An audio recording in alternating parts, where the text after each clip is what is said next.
তার এই ফেসবুকের স্ট্যাটাসের দিয়েছে, কি বলে, শেয়ার দিয়েছে একজন সাউদা সুমি নামে এক নারী। এরপরে পুলিশ তাকে গ্রেপ্তার করেছে। আহ্বান জানাতে চাই, আজকের অফিস টাইমের মধ্যেই ওই নারীকে মুক্তি দিতে হবে। ও এমনি সমালোচনার মধ্যে ছিল তেলটাকে সে বেশি গুরুত্ব দিয়েছে। তো আমার প্রশ্ন হলো, উপরের নির্দেশ বলতে কাকে ওনারা বুঝিয়েছেন এটা আমি জানতে চাই। আর এর সাথে সাথে আমি মাননীয় স্পিকারের মাধ্যমে সরকারের কাছে আহ্বান জানাতে চাই, আজকের অফিস টাইমের মধ্যেই ওই নারীকে মুক্তি দিতে হবে এবং অফিস টাইমের মধ্যেই এই মামলাও প্রত্যাহার করে নিতে হবে।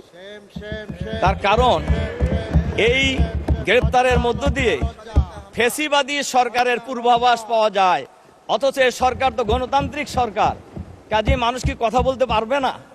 এজন্য আমি মাননীয় স্পিকারের মাধ্যমে এই বিষয়ে আমি সবার কাছে দৃষ্টি আকর্ষণ করছি। ধন্যবাদ। আমি বসেন, দয়া করে বসেন মাননীয় সদস্য। এটা পয়েন্ট অফ অর্ডার রূপে গৃহীত হলো না, এটা কোনো পয়েন্ট অফ অর্ডার হয়নি, বিধিও আপনি উল্লেখ করেননি।